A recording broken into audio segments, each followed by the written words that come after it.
Assalamualaikum warahmatullahi wabarakatuh. Perkenalkan, saya Linda Safitri dari kelas 2A dengan NPM 216510564 dari Prodi Pendidikan Biologi Fakultas Keguruan dan Ilmu Pendidikan Universitas Islam Riau. Hari ini saya akan mempraktikkan model pembelajaran Discovery Learning. Berikut videonya. Sebelum kita ke praktiknya, akan lebih baik kita ketahui terlebih dahulu apa sih Discovery Learning itu. Discovery Learning adalah proses untuk memahami suatu konsep dari materi secara aktif dan mandiri untuk kemudian diperoleh kesimpulan. Pada metode ini, guru tidak secara aktif menjelaskan materi sepenuhnya pada peserta didik. Tugas guru hanya memberikan sejumlah pertanyaan yang berkaitan dengan materi.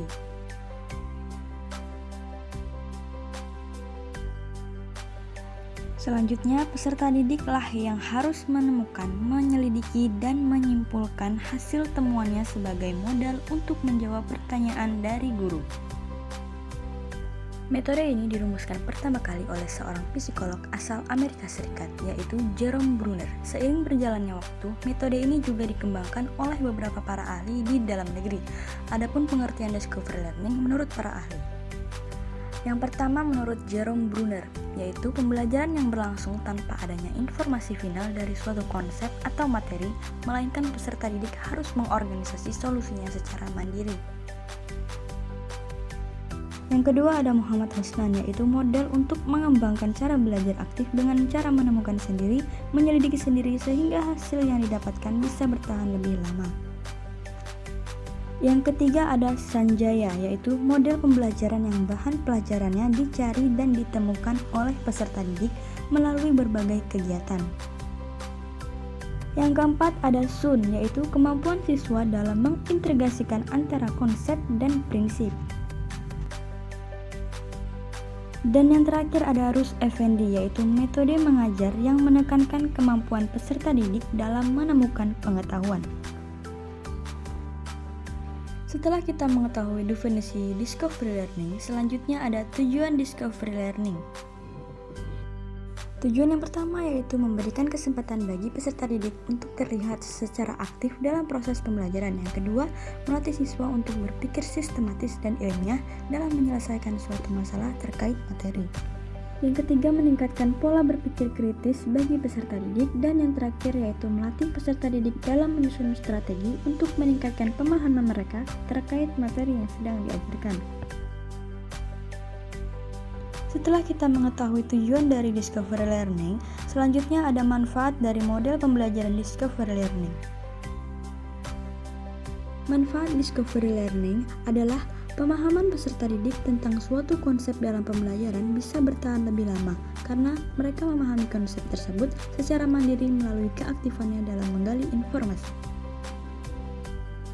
Baiklah, untuk lebih jelas mari simak video praktik model pembelajaran Discovery Learning berikut ini.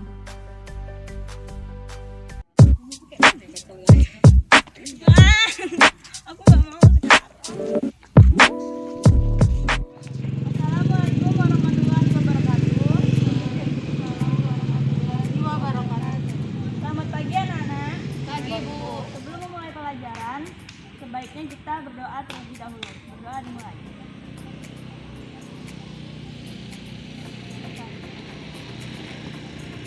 Baiklah, apa kabarnya pagi-paginya, Nak? Sehat, Ibu. Baiklah, apa kabarnya pagi-paginya, Nak? Sehat, Ibu.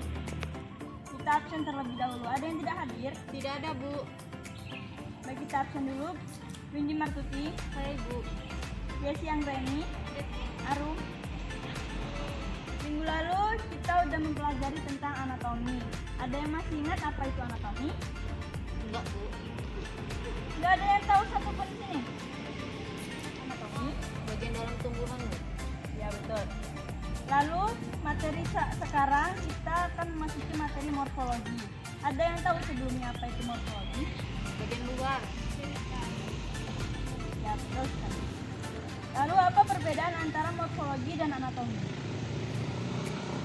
Morfologi dia tentang bagian-bagian tumbuhan yang luar, sedangkan morfologi anatomi itu bagian yang dalam atau yang tidak dapat dilihat menggunakan mata. Ya, betul. Jadi morfologi itu adalah ilmu yang mempelajari bentuk fisik dan struktur tubuh dari tumbuhan. Sedangkan perbedaan antara morfologi dan anatomi yaitu anatomi merupakan ilmu yang mempelajari tentang struktur internal makhluk hidup pada tingkat mikroskopis. Karena kita mempelajari morfologi, jadi sewaktu pertemuan sebelumnya Ibu ada suruh membawa tumbuhan. Apakah sekarang sudah dibawa? Sudah, Ibu. Coba ditunjukkan tumbuhannya.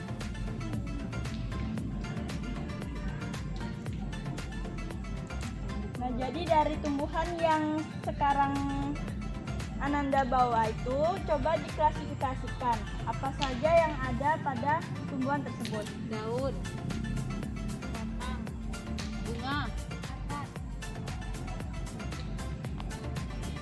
Ya benar. Jadi dalam pembelajaran kali ini yaitu morfologi tumbuhan terdiri dari akar, batang, daun, bunga, buah, dan biji. Pembahasan pertama yaitu akar. Akar berfungsi untuk menyerap air dan nutrisi sebagai penopang tanaman dan menyimpan cadangan makanan. Pada akar terdiri dari dua jenis. Yang pertama ada geotropis dan hidrotropis. Ada yang tahu itu geotropis dan hidrotropis? Tidak, Bu.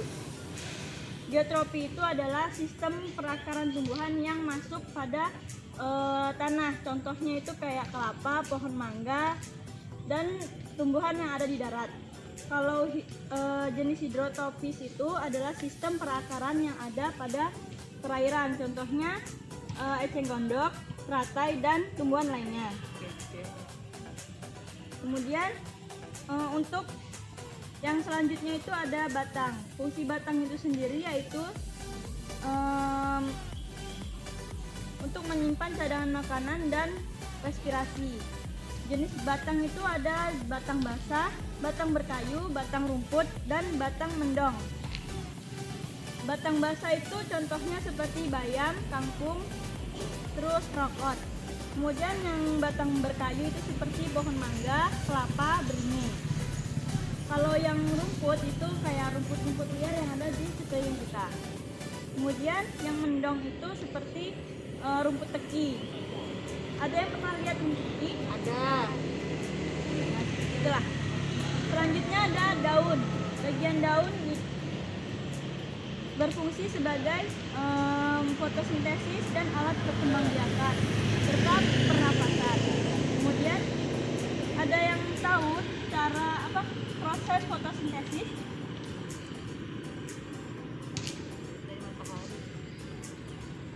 Jadi proses fotosintesis yaitu dari cahaya matahari dan mengeluarkan karbon dioksida dan mengubah air menjadi karbon dioksida menjadi gula dan oksigen. Kemudian bagian selanjutnya yaitu bunga. Bunga berfungsi sebagai tempat proses penyerbukan atau reproduksi.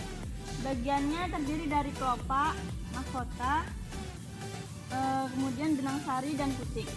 Bagian selanjutnya itu biji yang berfungsi sebagai bakal buah.